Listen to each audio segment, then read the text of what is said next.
Tonight's talk is consciousness, creativity, and the brain. And if you have a golf ball-sized consciousness, when you read a book, you'll have a golf ball-sized understanding. When you look out, a golf ball-sized awareness. And when you wake up in the morning, a golf ball-sized wakefulness. But if you could expand that consciousness, then you read the book, more understanding. You look out, more awareness, and when you wake up, more wakefulness. It's consciousness. And there's an ocean of pure, vibrant consciousness inside each one of us. And it's right at the source and base of mind, right at the source of thought, and it's also at the source of all matter. There is no matter as such. All matter originates and exists only by virtue of a force which brings the particle of an atom to vibration and holds this most minute solar system of the atom together. We must assume behind this force the existence of a conscious and intelligent mind. This mind is the matrix of all matter. Matter seems like a good place to begin. The solidity of the world seems totally indisputable. As a fixed thing that you can see and touch, your body is also reassuringly solid. But beginning with Einstein, modern physics has assured us that this solidity is a mirage. All of physical matter, everything we have around us, is the result of a frequency.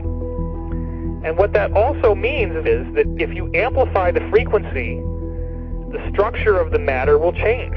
What this self-contained system is a hologram. It's what I call the super hologram. Everything within it is an expression of that hologram. This is one of the great characteristics of a hologram, is that every part of a holographic picture is a smaller version of the whole. It's as if reality is so connected that when you look at one small part, you can see things about other parts. That the entire whole is contained in the part. And in a sense, you can't divide reality up because we're cutting up a hologram. We can't find where one particle is because it's always a reflection of all particles. In a hologram, the whole pattern is whole and complete unto itself. And if you were to take any little portion of this whole out and examine it closely, you will see the entire pattern repeating itself again and again and again. Anywhere in this pattern, if we were to change one little aspect on any one of these little holograms, that change would be reflected throughout the entire system. Quantum physics has revealed what ancient masters knew. Matter does not exist. The concept of substance arose from the philosophy of Aristotle, and from that concept came science's conception of matter. The fact of the matter is that the substance of the universe is consciousness. Belief that the substance of the universe is matter leads to what I call a fear-greed dichotomy, as people in their quiet desperation attempt to accumulate as many material possessions and riches as possible. In fact, the substance of the universe is consciousness. Therefore, it is behavior that is important. If you get into the realms of fear, fear is a very slow, dense, vibrational state. And the more you embody fear, and the whole of this manipulated society is globally is structured to make us fear, to make us have stress, to make us worry about tomorrow, and have guilt about yesterday, and forget about now. It brings us into a slow vibrating dense state. We should be very careful about what we believe about the future. The more you attach to a belief system, the more, if reality is holographic, you're helping create it by believing it. And you know, the great clairvoyant Edgar Cayce said that our every thought, that reality is built out of thought, and our every thought starts to build reality, and we're like, every thought is like a spider, we're like spider spinning web, and that web starts to build and build. Information is the key, because this matrix, this illusory reality that we think is real, people say to me, what is the matrix? Answer, it's information. Information creates fractals. As information flow increases, the number of fractals, mathematically speaking, increase. This was demonstrated by a mathematician named Theodore Gordon. Fractals are unpredictable functions, so things are becoming more and more unpredictable.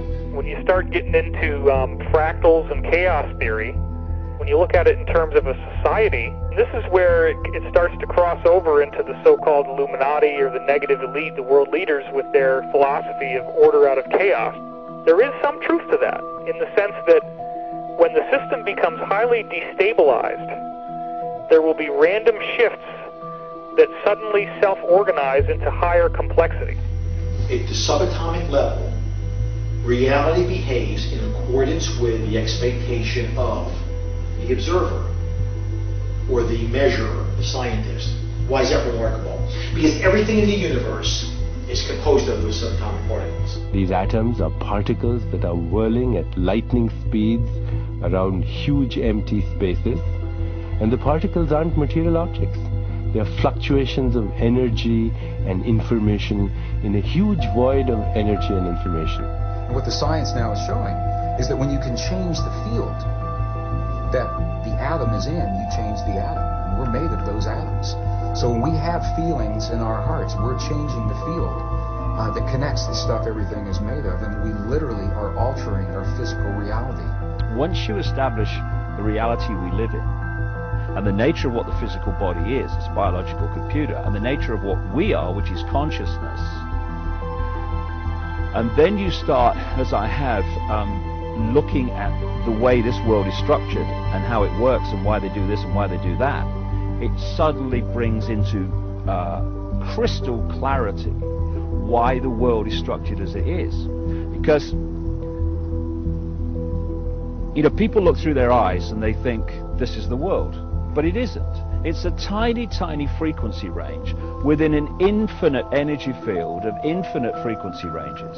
And basically it's like a holographic television channel. It is the act of consciousness that actually creates the building block that the universe is made of. I can't imagine a universe that exists without us, because it's the act of us observing the world around us that is creating, allowing us to create as we go in a participatory universe. We may never find the edge of our universe as we're looking to define what this universe looks like. We may never find the smallest particle in the quantum world to see what this stuff is that we're made out of.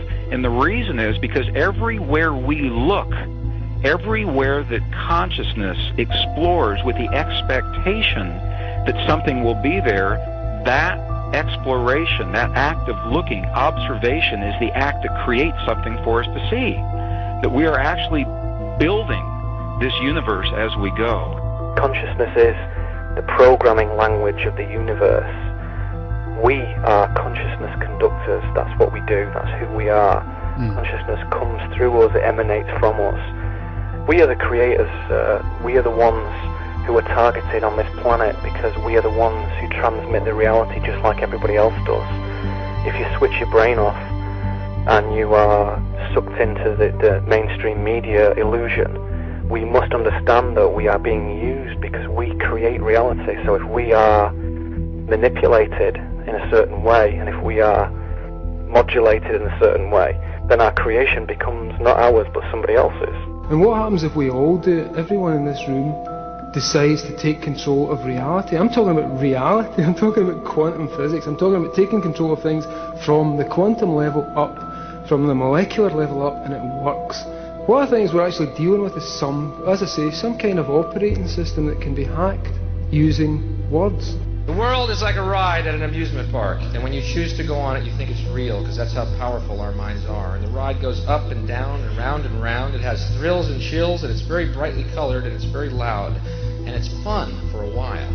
Some people have been on the ride for a long time, and they begin to question, is this real or is this just a ride? And other people have remembered, and they come back to us and they say, hey, don't worry, don't be afraid ever, because this is just a ride.